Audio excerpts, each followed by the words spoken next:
The Secrets of Middle-earth is brought to you by the StarQuest Production Network and is made possible by our many generous patrons. If you'd like to support the podcast, please visit sqpn.com/give. You're listening to The Secrets of Middle-earth, where we discuss the hidden themes and deeper layers found in the works of J.R.R. Tolkien, whether in his writings or in any of the media derived from them. I'm Thomas Salerno, and joining me today on the panel is Jeff Haecker. Hey there, Jeff. Hey, Thomas. And introducing the newest member of our podcast fellowship, Mike Schramm. How you doing, Mike? Good, Thomas. How you doing? I'm great. And be sure, everyone, to follow The Secrets of Middle-earth in Apple Podcasts, Google Podcasts, Spotify, or on any podcast directory or app.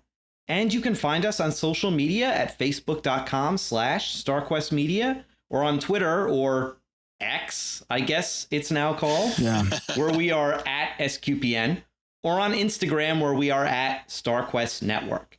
And don't forget that The Secrets of Middle-earth now has official merch, including a t-shirt, which has all of the races of Middle-earth, the major races, plus the Hail Mary in the Elvish language of Quenya. You can get this awesome design on mugs, stickers, mouse pads, notebooks, phone cases, and basically anything you want by visiting sqpn.com/merch. On it's a ring? Great. Can I get it on a ring? Oh, yeah. You know what's weird? I don't think we actually have like jewelry options, but that would be very on brand. But it's a great way for you guys to support the show and show your love for Tolkien and his wonderful world of Middle-earth. So Mike Schramm, he is a colleague of mine from the Voyage Comics blog. He's also one of the co-hosts of the Voyage Comics podcast, and he's been on SQPN with us before. We recently reviewed Spider-Man Across the Spider-Verse over on the Secrets of Movies and TV Shows, which you can check out on the SQPN YouTube channel or on sqpn.com/secrets. So Mike, why don't you tell us a little bit, and the audience, a bit about your journey with Tolkien? You know, when did you first become aware of his work? Yeah, so I promise it's not as bad as I've only seen the movies or I saw the movies first or anything like that. I can remember, I have a distinct memory with one of my friends, and this might go back all the way to like kindergarten or first grade, where this friend's grandma took the both of us to a stage production of The Hobbit.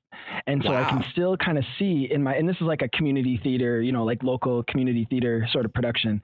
And I can still see this like, you know, Goblin King, like on this pillar or throne or whatever, looking at Bilbo and the dwarves in or under the mountain.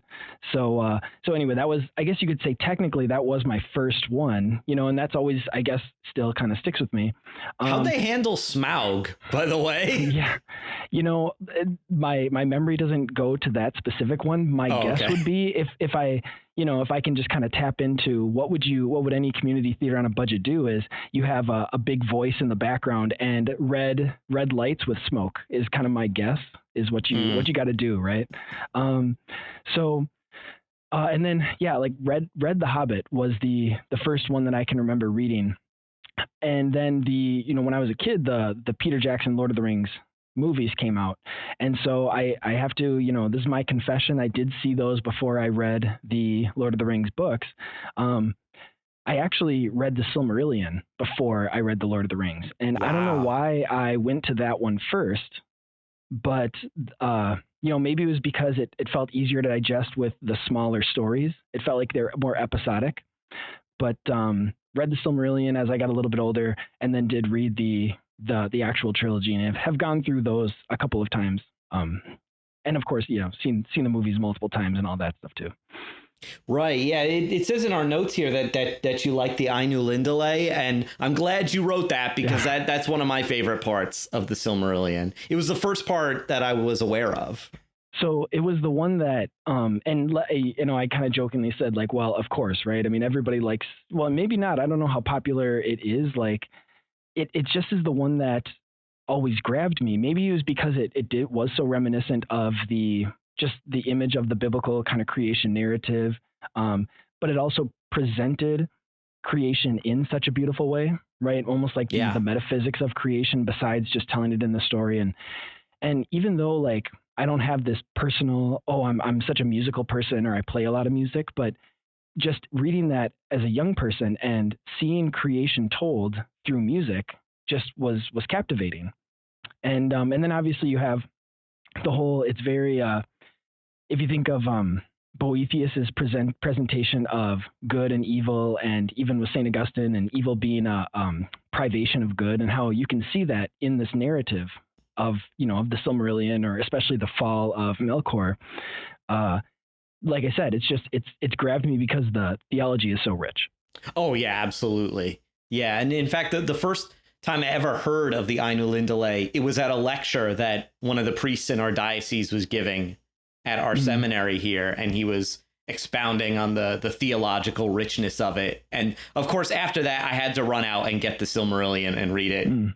Did you have a favorite Middle-earth character, Mike? Yeah, so we were kind of talking a little bit about this before the show. You were saying how you know all these teachers, and me being a teacher myself, I'm kind of a sucker for the wise mentor trope, or the wise mentor figure in a story. And so of course, I gotta pick Gandalf, right, as that wise mentor, wise figure in The Hobbit, Lord of the Rings, all that stuff. Yeah, Gandalf's great. All the Astari. Really, of all the Astari, we know the most about him, probably. And he's just such a great character. Well, and yeah, the most he's obviously good the whole time, clearly good, and there's no ambiguity with Gandalf too. Which again, when these stories are presented to young people who are searching for that, it's like we sometimes will jump immediately to the whole like, oh, people are over the whole dichotomy of good versus evil, and yet we still are drawn to this clearly good, and powerful character too, right? Whether that's Aragorn or Gandalf. Right. So moving on, Jeff, do we have any Rings of Power news this week? I know it's been kind of sparse lately. Yeah, the only thing I saw, and this is just more of a rumor than anything, is that there'd be a battle that takes place over 2 episodes in Rings of Power season 2. So that's really the only thing I've seen. And there's probably, with all the strikes going on, I don't know where they are in the process of filming or post-production of it. So I think it's in post-production now. Okay. Yeah, I think maybe we talked about that before. So that's all that I'm aware of. But so hopefully if it's in post, it means it comes out in next year. They saw the final season of Game of Thrones and said, an episode a battle that's one entire episode, and they said we need to double that. Is that what the Well, either that or it's like it starts in one episode and just continues in the next. And they kind of sort of did that with the last couple of the last season, where like there was a battle going on and then Mordor was created out of the Southlands. Like that aftermath, the volcano eruption and stuff. So you kind of see a little bit of that. So maybe so we'll see when that. As long as it's not like the insanely because the third Hobbit movie is basically the whole movie is a battle, and that, or at least the second half of it. And as long as when it's you've not got 5 armies, I mean, yeah, but it was so interminable. But anyway, I just remember sitting in the theater in the third Hobbit movie and being impatient. And I'm like, I shouldn't be feeling this in a Tolkien adaptation. But before we start reviewing the Peter Jackson Hobbit movies by mistake, we have some listener feedback on a previous episode. We did our review of the fan film Born of Hope, which is about Aragorn's parents and their story. Paul Leone, one of our regular listeners, he writes on YouTube, "Great overview of one of my favorite fan films. I'm glad you all enjoyed it. If I could make a fan film, I think I would make it about Boromir's journey to the north, starting with the dream of the Valar and ending with him reaching Rivendell. As far as other fan films go, there's a fairly recent one called The Horn of Gondor that I enjoyed. It's a short one, about 20 minutes, and has a very Peter Jackson aesthetic." And Paul also included a link to that film, which we'll probably put here in the show notes. I haven't seen it yet, but that sounds interesting, having Boromir as the main character of a fan film, because I think Boromir gets a bad rap, because ultimately he makes the right choice. he needs more of a backstory that helps inform that kind of turn that he has, right? Because if you hadn't read the book, I mean, even I think if you had read the books and you see the way that he becomes obsessed and kind of turns, you don't get the whole backstory of his, until the third movie where you see a little bit with Denethor and Faramir, but yeah, to kind of have some of that exposition or have some of, you could have flashbacks to his childhood or even just the whole kind of rivalry with Aragorn when they were younger and stuff too. Oh, right. Yeah, I completely forgot cool when Aragorn visits Gondor when he's younger. I don't know if rivalry would even be the most appropriate term, but yeah. Right, yeah. Interactions, at least. And we have another bit of feedback on Discord. Dr. Aragorn writes, "It was a great discussion. I didn't notice during the movie many of the things you were critiquing, but they were certainly all valid points. If I were to direct a fan fiction film, I think I'd try of Beren and Luthien. The hardest part would not be making Huon's lines laughable, but I love the story in that chapter of the Silmarillion. I recently got the book Beren and Luthien, but haven't read it yet. The book Beren and Luthien is actually great, Dr. Aragorn, because it has stuff that was cut from the final Silmarillion version of that story, including the villainous Tevildo, Prince of Cats, who is a giant evil cat that works for Morgoth. And Tevildo's a great villain, but he eventually got replaced by Sauron himself in the Silmarillion version of the story. But I always thought Tolkien should have kept Tevildo because he's as a separate character, or maybe one of Sauron's many forms and names that we know he has, because I feel like that would have been interesting. Yeah, and speaking of Huon's speaking, I've just, with Ahsoka coming out soon, and I've been rewatching Star Wars Rebels, and there's talking wolves in that show, and they're done really well. So you could, in a serious way, so they could be very similar to that. And it was weird in the show, but it was good, and it wasn't laughable. So that's why I've always thought animated Beren and Luthien would probably be best, because you can get away with things in animation that maybe because doesn't she turn into, she wears a bat cloak and is flying around in a bat cloak at one point. Yeah. And it's almost like in because the eagles can talk in the books, but they don't say a word in the movies, probably because they were worried it would be silly. So I think there's stuff you can do in animation that they're leery of doing in live action.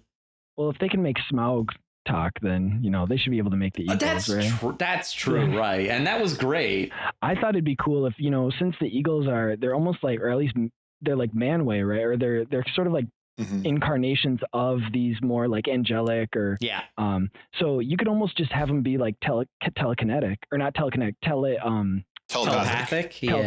Thank you. Yeah. And there's at least some justification for it, but now that we have the technology, just have them squawk with their beaks or something. Yeah, just run with it. It'd be great. And Jeff, you actually had an amazing story for us based on the last episode we recorded, which was on the 1977 Rankin Bass Hobbit movie. That there was an earlier Hobbit quote unquote movie from the 60s. So why don't you tell us that story? That's interesting. Yeah, so we mentioned this on recording, and after I looked up some more, and it just was more and more crazy the more I read. But if you remember, there's the dragon in this is named Slag. Gollum is named Gollum. There's a princess is introduced to avoid having Bilbo as a bachelor. What else? There's a hole in the mountains full of grablins. But anyway, the craziness, though, was the production. So this thing is basically stop motion, where it's pictures that were hand drawn and moved across the camera. And essentially, there's a producer, William Snyder, had the film rights to Tolkien's work from 1964 to 67. And I'm reading off Wikipedia here, so if you want to go look this up. He intended to make a feature-length animated film of The Hobbit, working with an animator named Gene Deitch, who actually is an Academy Award-winning animator. He won a short Academy Award for a short one, and he's done Tom and Jerry and other things. But anyway, the deal with 20th Century Fox fell through, so Snyder asked Deitch to make a 12-minute version quickly and cheaply. It's only slightly animated and consists mainly of camera movements over still pictures, with some cutouts moving on the screen. Rushing through production, Snyder, quote, premiered, unquote, the film on June 30th, 1967, the last day before his film rights would expire. He'd paid people a dime to give back to him and then come and watch the film in a small Manhattan projection room. He had them sign statements that they paid to see a Hobbit film, which allowed Snyder to retain the film rights. He then sold the rights back to Tolkien for $100,000 approximately. And this basically remained unknown until 2012 when the animator posted on his blog about the film's history. And he said, so I guess no one really knew about this. And it was released in 66, but he mentioned 66, but it actually was 67. But yeah, you can look this up on YouTube. And I watched like a couple seconds of it. And it's just really, I mean, it's exactly what it sounds like. It's goofy as all get out. But I will say though, if you consider the production costs and then what he got for selling the rights, that might be the most profitable Middle Earth movie ever made. Exactly. Well, yeah. Yeah, depending on, I guess, on what he initially paid for the rights, if anything. Yeah, it doesn't say that, but yeah. So that was just after we recorded. That was something I found out that viewers or listeners might find interesting. And that technique that you mentioned of moving the camera over still images, that's actually what George Lucas did for one of his early student films. He made a film called, I think it's just called Life, where he moved the camera over images from Life magazine of like protests and like Vietnam War photographs and stuff, and he set it to music. And he actually, I think the film won the contest, but it was funny because he actually broke the rules. He wasn't supposed to add a soundtrack, but he's just like, whatever, I'm adding a soundtrack to this movie. But yeah, so that technique has been used in like like a sort of visual collage kind of technique. That's interesting. Now I have to go and watch this weird. Yeah, I watched a couple seconds of it. It's very goofy, but yeah, there we go. I don't think we need to do a full episode breakdown of it. Yeah. But So for this episode, we're going to be covering a topic that, it's an oversight that we haven't talked about it yet, because the one episode to rule them all. The one episode to rule them all. The one topic to rule them all. It's on our logo, for Pete's sake, and that is the One Ring itself. And maybe we'll also cover the other rings of power too. But I want to focus mainly on the One Ring because it is the whole focus of the Lord of the Rings. The titular character Sauron is the Lord of the Rings. And I guess for some initial background, I think it'd be interesting to discuss where Tolkien kind of got this idea of a magic ring of power, because clearly that kind of totem or talisman goes back really far, not just as like a literary device, but into like myth and folklore, right? I don't know if either of you guys know like particular ring legends. Yeah, I mean, yeah, and it's like rings are, it's not an accident that he chose to use a ring, and not just because it's so present to, anybody that you talk to, anybody that you look, it's like you can think of so many examples where a ring has some symbolic significance, and even in the poem that's written on it, where it's in the darkness bind them, because rings have always had this really powerful symbolic binding power. And obviously the first example that most people can think of is the wedding ring, right? Like that's the symbol that binds you to your spouse.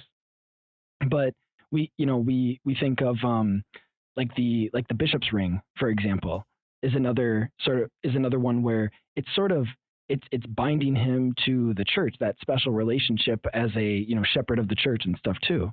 So I mean, rings have always sort of had this really profound and symbolic binding. You were kind of talking about the stories, but yeah. And one other biblical one I hadn't thought of, I was kind of looking some up beforehand, was in the story of in the Old Testament of Joseph in Egypt, the Pharaoh gave him his signet ring as part of his, extending his authority to Joseph, who was kind of his like not prime minister, but like whatever his position. I can't remember what the position actually was called, but one of his, kind of chief servants, and who was kind of running some things for the pharaoh. That ring was a symbol of that authority. And wouldn't that be the thing, like, if we're thinking, in like medieval or Renaissance, where they drip the wax over the letter or the important document, and then it's the seal that's on the ring that kind of imprints that image too. Right. And so it becomes sort of symbolic of, especially if it's going to be some new decree, like you're bound to this new law or this new whatever thing is being passed. That reminds me too, if anyone's seen the new film adaptation of Dune, the Paul Atreides, his father's signet ring becomes a kind of totem of his power as the Duke of Arrakis. So even in science fiction, we have, Dune's kind of science fantasy, but even in that sort of universe, we have this idea of the ducal signet ring being, this symbol of office. If Paul has it, he has power. It's almost like a ring of power. It doesn't have any magical power, but it's his claim to authority over this planet.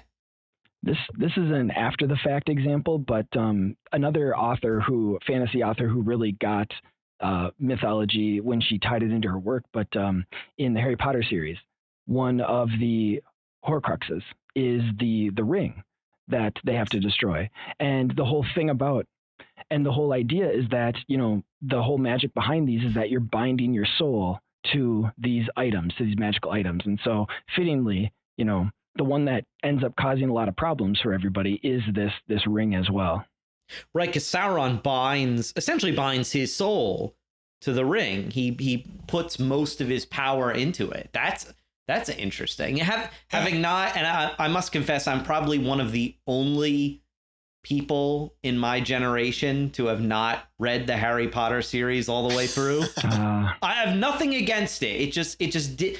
By the time that was on my radar, I had already read The Lord of the Rings and became obsessed with it. So it doesn't have to be a competition, but no, I know. Yeah. No. But yeah, I will get around to it eventually. But I was actually having my brothers read them, and he actually mentioned to me about the one of the Horcruxes is a ring, kind of a ring of power, and we were talking about that. It sounds interesting. I would say somebody who is so steeped in the Lord of the Rings, you'll actually be set up to appreciate the Harry Potter books all the more, because you have all of this kind of like ancient and medieval sort of symbolism as like your foundation, and then you're going to see how it's sort of represented in a relatively fun and more simple kind of version, right, in the Harry Potter books too. Yeah, and I'm trying to think if there are any other like fantasy stories. This probably, I don't know how connected this is, but in Tolkien's Narnia books, in the prequel, The Magician's Nephew, yeah. There are those magic rings that the the evil professor, that can take you to the wood between worlds. And so I think he even says that they're made out of like fairy dust, and he even brings Atlantis into it, which is very Tolkien, this idea of lost Numenorian relics and stuff like that. And we know that Tolkien and Lewis traded ideas all the time.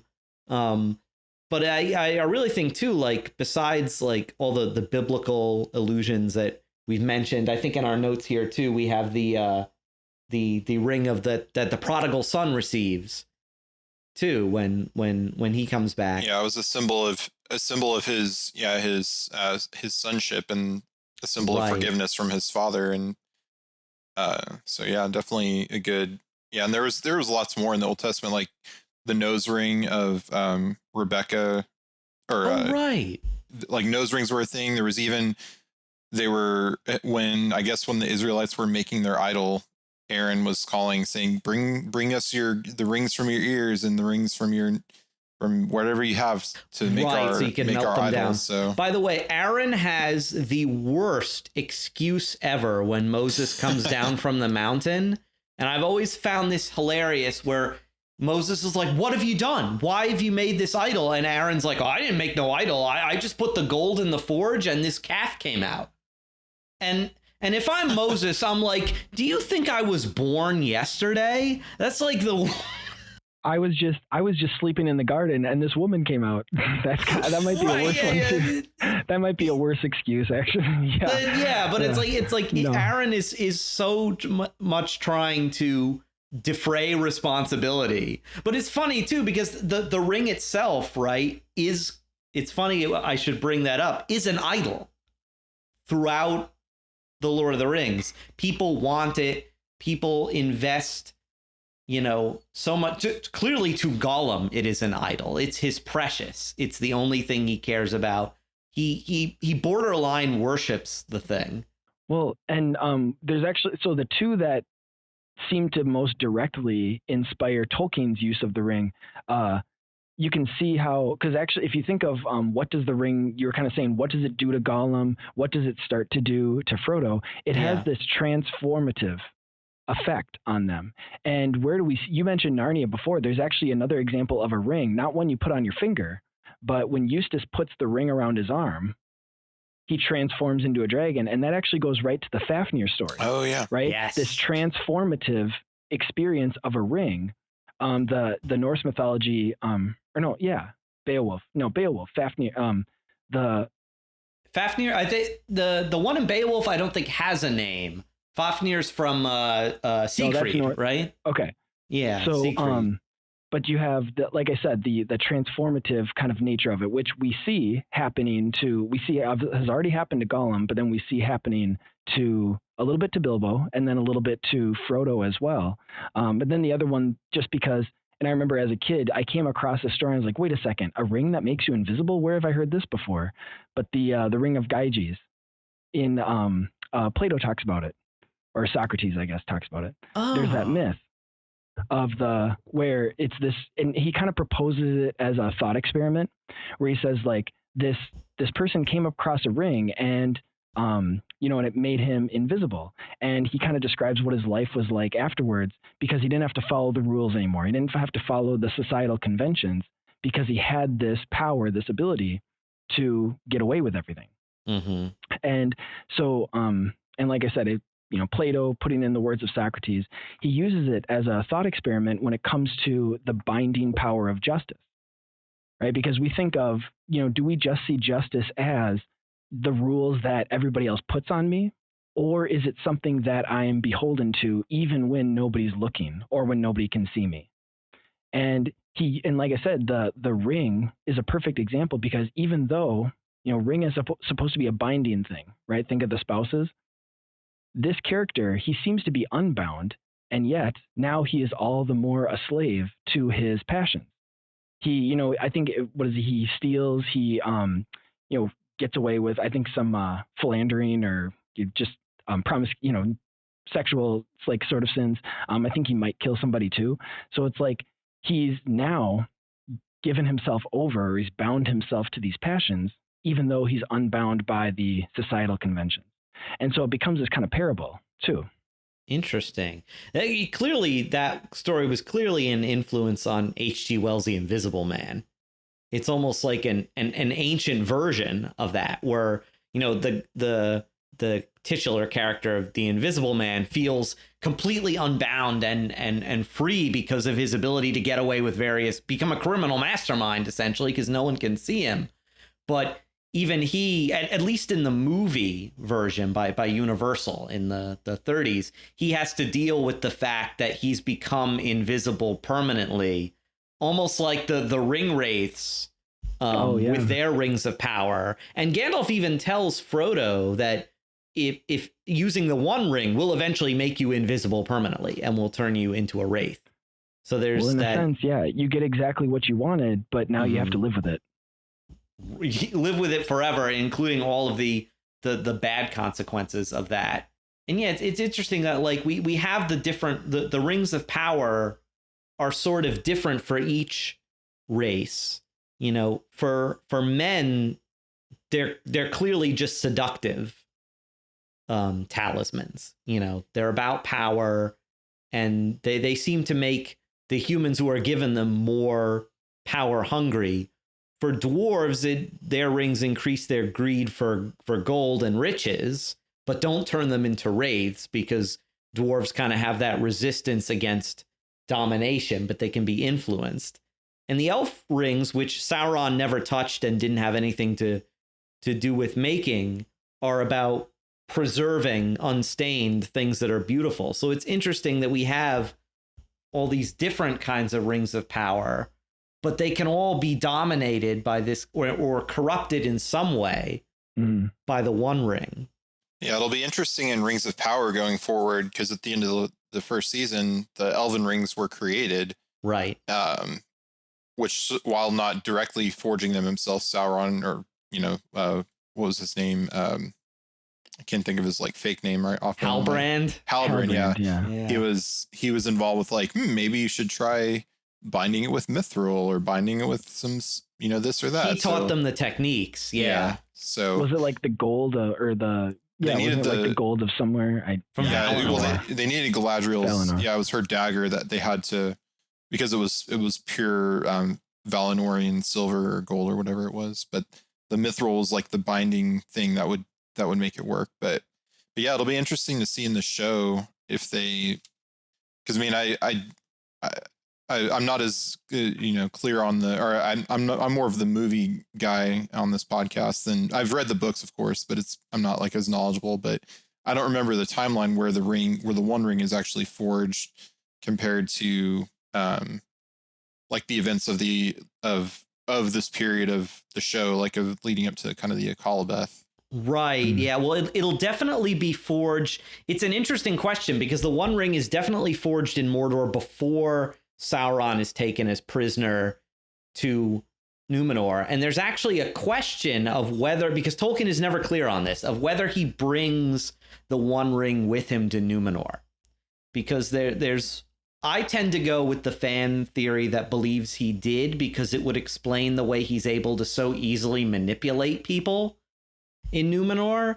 But there's another fan theory that says he left it in Barad-dûr in Mordor because, how does the ring survive the destruction of his body in the downfall of Numenor? But, he's a spirit. He can carry objects even if he doesn't have a physical body with him. But it'll be interesting to see which line of reasoning they kind of go with in the show. Well, and the ring could be carried by the water to back to Middle Earth, because when it fell into when Isildur was killed and the ring fell into the water, it made its way to Gollum, or to Smeagol at the time. That's a good point, because at the Council of Elrond, Gandalf mentions it's no use throwing the ring in the ocean because the ocean will just bring it back to Middle Earth. So the ring, has a will of its own that could maybe influence some of the elements, can literally influence water to kind of move it along till it can be found. That's a good point that we should talk on, that the ring has a will. Because Sauron has poured so much of his, I love how they say in the movie, his cruelty, his malice, and his will to dominate all life have been poured into this object. So the ring is not just a static, or it's not even really a true inanimate object. It has a will, the will of Sauron. What do you guys think of that? Yeah, I was gonna make an AI joke, but I thought maybe I should. But I think I stopped myself. I used some prudence there.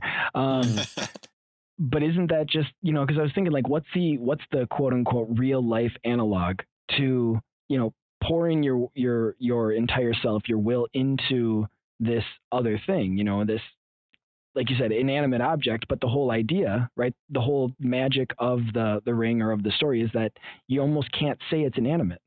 I mean, in a sense, and obviously we don't get into the whole alchemy of what's involved in the forging of it, of well, where did that exactly happen? Was it just a regular ring and then he put all of his stuff, or did it happen?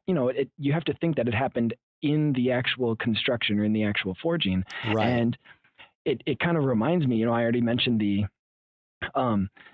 whole the Harry Potter inspiration or analogy that kind of was inspired in some ways by Tolkien, where it's the sacrifice of yourself. Whenever you sacrifice your time, your energy, your attention to something, right? When I sacrifice my time, energy, and attention to even just like whether it's spending time with my kids or writing something or watching something, it's like I've put myself or my will into that activity, right? Right.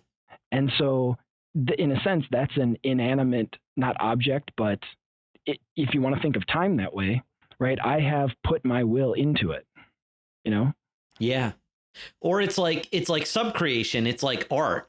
The artist puts, metaphysically, I guess, himself or herself into the artwork, whether it's music, literature, a statue, painting. When a person reads a story and is inspired to do something, was the will of the author moving you to do it? You know, it's like that person's will was put into those words or put into the events that were put into that story. And that will has now moved you. Now, obviously, it was your own cooperation. It was your own freedom with it. But in some ways, you know, we talk about how manipulative, like when music gets very emotive or movies try to draw so much emotion out of people, it's like, could there be a little bit of a manipulation going on where it's like that will is being imposed upon me to do this thing or to act this way or to be this way? Right. Yeah.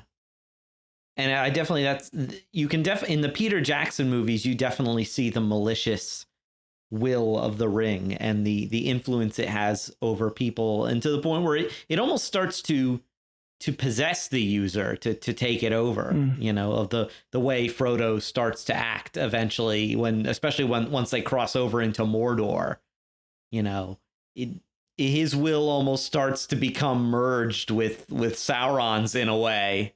You know, and eventually he will claim it as his own at Mount Doom, kind of taking the place of Sauron. I mean, a lot of people talk about how, like, when we invest so much time and energy and attention into, I know it's kind of everybody's favorite punching bag lately, but like, we'll just say social media. Like, think of how transformative that can be on an individual.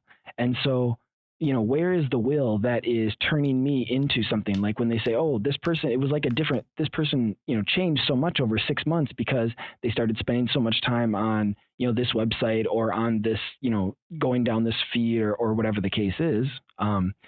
Is there, you know, I'm not trying to propose that that's like the analogy or the metaphor Tolkien is trying to create, but it's like, we can see that happening. We can see this inanimate thing, you know, turning us into something else, right? Just like it turned Smeagol into Gollum or turned Bilbo into, you know, that kind of scary figure in the first Lord of the Rings movie, or you know, it'll turn us into butter scraped over too much bread or something like that. Like, and that's the thing too. Like it's common to read in sort of Catholic, in a Catholic reading of the Lord of the Rings, that the ring, the One Ring particularly, is a metaphor for the corrupting and addictive power of sin in our lives. I think is the most obvious one that you hear. And I think there's a lot of truth to that. Like when Gandalf is explaining to Frodo, because Frodo's like, you know, why doesn't Gollum just leave the ring? Well, especially now that he doesn't have it, why does he care about it? And Gandalf says he hates it and he loves it, just like he hates and loves himself. And it kind of reminds me of that word, that line from St. Paul where he talks about, I do the very things I don't want to do, and I leave undone the very things I'd like to do. It's like, you know, like we hate our sins if we have a well-formed conscience, but we also are still attached to them in a disordered way. And we'll keep going back, just like Smeagol. He keeps going back, and in the movie, it's such a tragic portrayal of seeing Smeagol kind of like, what's the word? Not in a, he kind of gets, you know, reeled back in. You know, he reverts to his previous addiction he has a relapse essentially into his addiction to the ring. Well, and that kind of gets into, because, one of the popular ways that a lot of modern spiritual writers will talk about sin is they'll kind of use the language of addiction, right? And so you can see that same sort of back and forth, or you can see it dramatized very well. Yeah, that's the whole idea when you watch, and what Frodo sees in Gollum is this is what I will become if I let it take me over, right? If I give myself over to it, I get to see, that reflection, every single day for however many months. Yeah, and it's like it's interesting to see how Tolkien's ideas about the One Ring evolved over time. Because I think in the original version of The Hobbit, the ring was just a pretty useful plot device. And it was only in the second edition, which I think he did while he was starting to come up with the ideas for the Lord of the Rings, that he really went back and did some, essentially what we would today call retcons, where he made the ring a more central to the story and having more of these supernatural powers, where originally it was just Frodo's ticket out of the goblin mines, right? He won it in the riddle game, and that was it. He didn't tell Gollum about it, because otherwise Gollum wouldn't show him the way out. And then ticket out of the goblin mines, ticket out of the attack by the spiders, ticket out of the prison by the elves. It was it was a pretty good ticket into Erebor, ticket to right. Yeah, exactly. It was this useful plot device to get Bilbo into places he couldn't otherwise get into, and get him out of scrapes that would otherwise he couldn't escape. But I like that he seized on that plot device and says, I could tell a whole other story, just based on this. And it's funny because I really see, the more I learn about the Silmarillion and Tolkien's ideas about it, because that was what he thought was his true magnum opus, the stories that eventually were collected by his son Christopher into the Silmarillion. And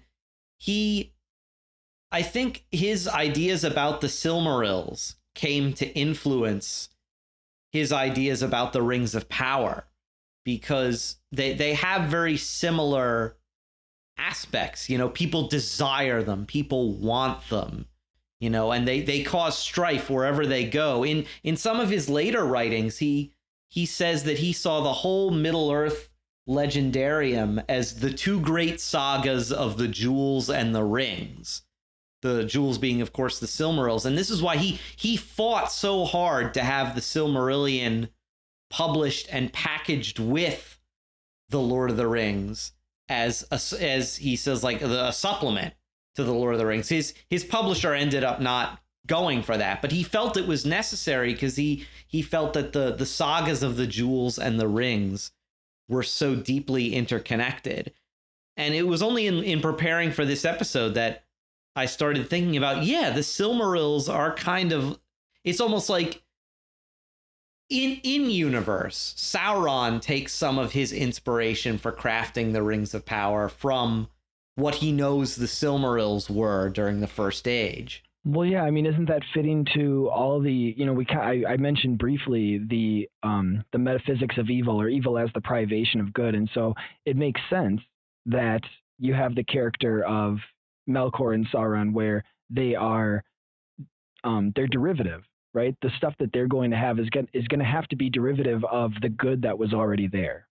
And, maybe Sauron even learned, these Silmarils, they're too easy to lose. They're too easy to get lost or stolen. So why don't I just keep it attached to me, teach it attached to my hand or to my finger, And so it's one of those things where it has that kind of practical component, but he can still have all of the power that he only saw the Silmarils in terms of power.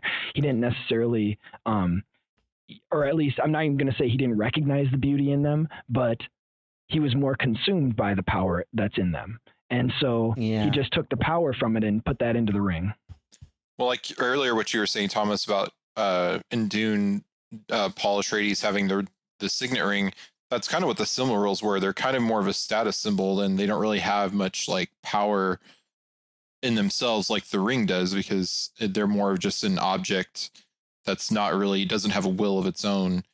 They do have kind of some powers, because don't they like burn?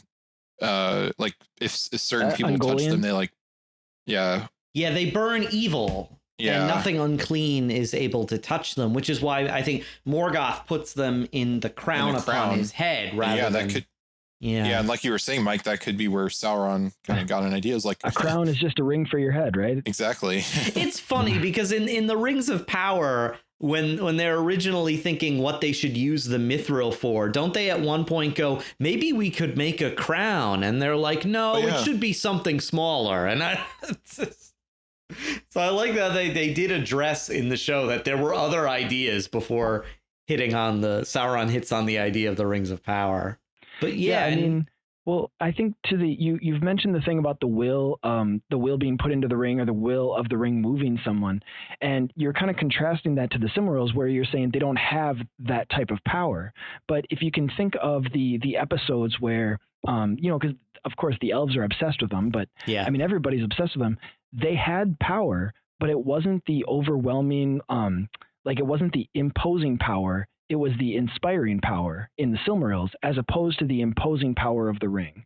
And so again, it's not that one had power and the other didn't. It was what type of power are we working with? And if we're talking contrast good versus evil, right? What is the power that's in good? It's not me making you do the right thing. It's you seeing the right thing and wanting the right thing for its own sake, as opposed to, I'm going to make you do what I want you to do, right? Take away your freedom or your agency. That's where, it becomes an issue. That's the problematic thing. Yeah, and even to kind of give a real world example of the Magic the Gathering, the whole One Ring card becoming such a sought after thing. It's like, it's a piece of cardboard that has no intrinsic value other than what people. We could get that's describing a lot of our economy right now, but not to get into politics, but it's a thing that people believe it has value, so it has value. So, I believe the Silmarils probably had more value than a piece of cardboard, but it's kind of the same thing as like people, they give it value because they think it has value, versus it's something like having value in and of itself.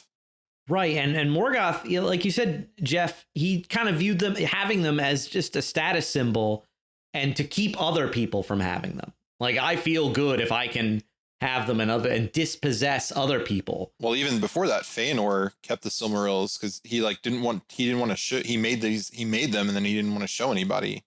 And it was he wanted to keep them hidden for himself and his sons, basically. And it wasn't until other people kind of was like, hey, I want to see those. And then, they were stolen by Melkor because he wanted them for the same reason. So yeah, that's a good way to put it, Mike. They don't impose power, but they inspire power in a negative way. The Silmarils did. So it just occurred to me too, that another artifact that kind of in The Hobbit that kind of influenced what the ring would later become in the Lord of the Rings is the Arkenstone. And the influence of the dragon sickness that it has over Thorin. Because, once he starts obsessing over the Arkenstone, he's like, no one else can have it, and when it's revealed that Bilbo was the one who gave it to Bard and the elves and stuff, Thorin completely changes. He goes from Bilbo's friend to threatening to kill him. Mm-hmm. And there's definitely I guess almost like a type sort of for what one could see happen with the ring later on too. Right. Yeah. And I like that people, because the Lord of the Rings has influenced essentially every fantasy that's been written after it, people forget how when it came out, the Lord of the Rings was really, really original and undermined a lot of the fantasy tropes that were common at the time, because the ring in the Lord of the Rings is almost like the anti-MacGuffin, where the common fantasy trope of that time, and still is in a lot of fantasy stories, is the hero has to go out and find the talisman. And once he finds it, he will be given the power to defeat evil. Whereas in The Lord of the Rings, it's the inverse of this. The hero is given the talisman of power, but he has to lose it to get rid of it. And that is what will undo evil, rather than beating evil at its own game with a magic talisman. And Tolkien knew that, and he trolled every other story by making Boromir the one who wanted to do exactly what everybody does in every other story. In Boromir every is the other one who fantasy goes story. and takes the power, right? Boromir is the one who wants to take the power and use it for good. And, oh no, he's, I know he's not the bad guy. He's redeemed and all that stuff. But he's saying, no, that's not the way, And again, if we want to see the sort of allegory for the Christian's life or the spiritual life, that's not how grace works. Right. That's not, grace isn't the one that tries to take the power, right, or impose the power. It's the one that has to sacrifice the power, sacrifice oneself. Yeah, and it's just, that is so subversive to the spirit of the world that's dominant now, where power is everything. And I just think people don't see how subversive of of a lot of common things in the fantasy genre that the Lord of the Rings is. It's just because the sort of Lord of the Rings aesthetic has become so popular. People forget that the themes of it undoes a lot of what's common even today in fantasy. It kind of reminds me of, people will sometimes talk about how even though in many ways, Christendom is over, people have rejected, at least in many ways consciously, Christianity or the church, and yet there's still the fumes from that fire are still permeated. We still use the language of Christian morality or Christian ethics, Christian justice, when it comes to even the very secular way that people will try to operate in the world. And so it's like we're, and I think it's that Flannery O'Connor line of we're a God-haunted society or a God-haunted people or Christ-haunted people. And in some ways, even those who try to consciously, because you think of the Golden Compass series, I think the Philip Pullman one, where it's like he was purposely trying to go against what Tolkien had created, and yet he still is derivative of Tolkien. So it's like in the same way that you think that you're trying to destroy Christianity or undermine it, you're actually, by using that same language, you're still drawing from that same well, and so you can't avoid it. God, if God's the ground of reality, we can't get ourselves out of that as much as we might try. And it's the same thing when people try to write fantasy, is you can't help but pull something from what Tolkien has already done. Right. Yeah. And it almost reminds me too of the way Sauron himself as a sub-creator, as a creature that creates, is just imitating Eru Ilúvatar. He's still being derivative in a way. Well, that's the music of the Ainur, right? Is you thought that you could make your own music, but I'm going to actually bring your music into mine. That's oh my gosh, not the problem of evil, but that's providence. Yeah. What is that? I always forget the word for it. Cut this out. There's even in, I think we talked about this before on the podcast, there's the theory that in Lord of the Rings that Eru Ilúvatar is the one who actually knocked Gollum into the fire, because it was that the ring couldn't have gotten there without Gollum. They couldn't have, and then even you needed something, because no one was going to get rid of the ring. No one was going to be able to throw it into the fire. So you needed Gollum there to be the one to hold on to it so that Frodo could live. And I'm kind of talking like Thomas Sanjurjo and saying Gollum was the ultimate hero. The hero. I was going to say, you mean Gollum, the hero, the true hero of the Lord of the Rings? Oh yeah, we've talked about that before on this podcast. So Thomas had a little bit theodicy. of that was the word I couldn't think of. Theodicy. That's where the whole good coming out of evil sort of thing. But yeah, it goes exactly into what you're talking about. It almost, the whole thing about did it have to be Gollum and why did it have to, it's a fun question to kind of speculate about too, for sure. And it's interesting too how the ring is seemingly throughout the entire story Sauron's greatest power, yet it's his greatest weakness because he's poured so much of himself into it.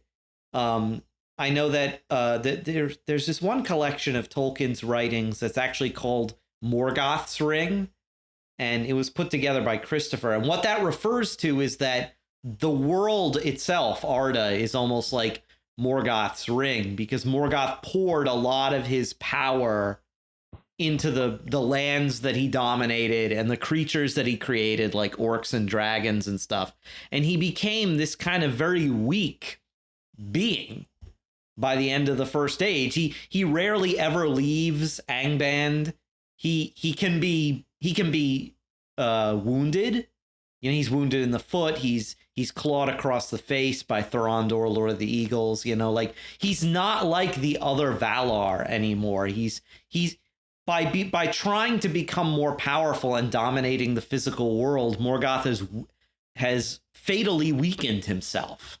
I mean, doesn't that sound exactly like in the Christian tradition where they talk about the angels having like power over the heavenly spheres, and you know, we're the silent planet, right? To use that kind of C.S. Lewis image, and so we're the one that is controlled by Lucifer. We're the one that's controlled by, but then what does Jesus talk about in the gospel of? He's going to bind up the strong man. The one who had power over this sphere, over this earth, is going to be, you know, knocked out of power or taken over or weakened.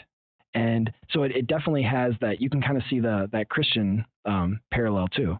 Oh yeah, definitely. And how, like, there's even, I believe, some extra biblical writings that are commentaries on Genesis that talk about some of the fallen angels coming into Earth and making for themselves bodies out of matter and losing some of their, you know, powers that they had as beings of the celestial spheres and stuff like that. And so that's definitely something that's been in Judeo-Christian thought for a long time. So I mean, like, the Ring of Power is such a unique, you know, talisman that we could go on talking about it for ages. But have we missed anything really important? 1 age, 2 age, 3, 4 ages, probably. 4 ages, I guess we could go on talking about this. But yeah, have we missed any important points? I'm sure viewers will let us know. But do you guys have any other aspects we want to talk about? I think it's interesting that it's true that the true form, I guess, isn't revealed until it's thrown into fire. Like, because to all outward appearances, it's a simple gold ring, and it looks prettier because it's trying to get you to put it on and get you to, you know, it's trying to bind itself to you or bind you to it. But it's interesting that, like, it's when I'm curious, maybe y'all know more about this in the writings of Tolkien about why does fire make the black speech appear on it? You know, is because it's like, if you're trying to keep it, maybe I mean, I guess Sauron never would have intended to be parted from the ring unless, like you were saying, he left it behind when he went to was taken to Numenor. But like, I don't know if y'all have any thoughts on why the fire makes it appear. I mean, I guess it does seem kind of like a mythological, like an archetype of that fire it refines things. So by sticking it in the fire, it reveals, and it's the true nature of the ring to someone who knows. Right. I don't know if y'all have any. No, I think that was probably where my mind was kind of going too, right? I mean, that's a very biblical image to use fire as this purifying or revealing thing. And so you could kind of see how it would make sense in this case too. And even to think taking that a step further is like, it's like the opposite of kind of the refiner's fire, or kind of a purgatorial thing where, you know, in the refiner's fire or in purgatory, the soul is purified and it's not going to be a pleasant experience. It's probably, you know, I mean, to use our human terms, we use fire as kind of the metaphor there, but the ring isn't affected by fire. Like it's almost like it's immune from that kind of punishment. Like I don't know, you know, if there's any deeper meaning to that, but it's like, it's quite cool, as Gandalf says in the, I mean, we could take this out, you know, if you want to keep going with it too. It's like, it's been hardened, right? We think of like a hardened heart and how it's going to take a lot hotter fire to melt that hardened rock, or in this case, this hardened metal. And so what does it take? It doesn't just take a regular fire. It takes the fire of Mount Doom. And so in the same way that, you know, if you want to talk about, I mean, again, not to over spiritualize it, but yeah, it's the fire is going to reveal how hardened, you know, we can sometimes make ourselves when it comes to the outpouring of grace or anything like that too. But yeah, I was thinking of like the way the classical world too views fire as like the most refined or highest of the four elements too, and how it like you said, Jeff, it kind of reveals other elements for what they are. You know, it breaks them down, but in this case, it doesn't break down the ring, but it reveals it to be the One Ring. You know, and that only they said like dragon fire could possibly consume the rings of power, but that there was no dragon currently on Earth that was hot enough to do it. So there was no other option but to throw it into Mount Doom. Interesting, like possible like alternate timeline if there had been a dragon that was where the old fire was hot enough. In the Tolkien verse, is that what you have to jump into a different Tolkien multiverse to find a dragon like that?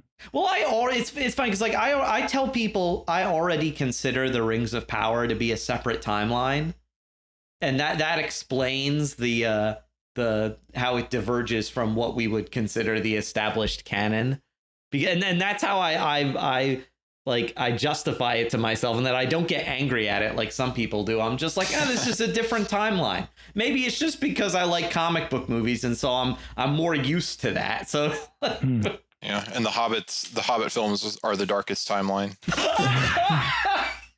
Which is funny because I actually own a digital version of the Hobbit films on Amazon because I think there was like some kind of deal. I was like, and I liked most of them up, and really the last one was the first two were decent, but the last one was, yeah, but I own them, so like I help support that piece of film, but yeah, it's like, it's interesting, yeah, the Tolkien, the multiverse of Tolkien, and trying to figure out where the divergence is. I like what Caitlin once said on this show, where she said that sometimes she wonders whether those Hobbit movies were real because of some of the things that happened. She said she forgot that they existed or they were something real. like that. Yeah, like because we were talking about the Radagast and his pet hedgehog named Sebastian. Yeah, I had forgotten about, and I was like, wait, what? No, we will have to get to those movies eventually, because I like the first one, but there's a funny roast, I think, to be had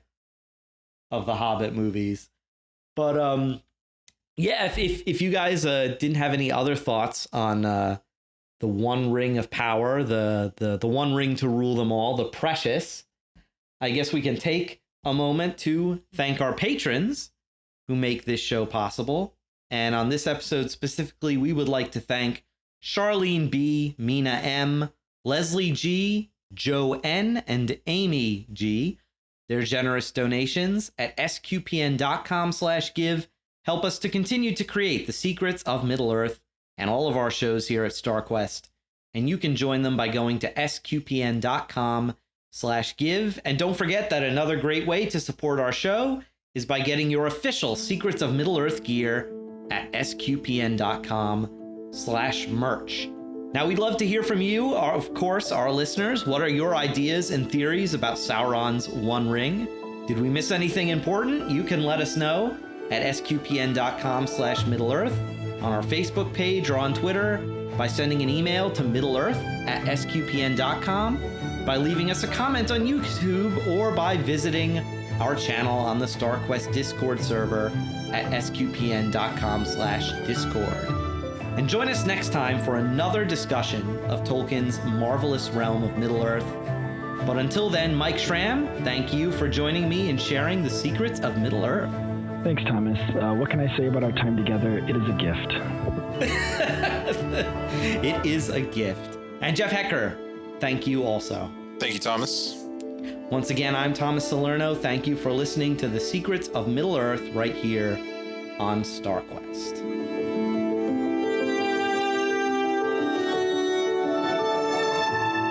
Here's another show on the StarQuest network you're sure to enjoy. Let's Science. Find the show wherever fine podcasts are found, or at sqpn.com/science.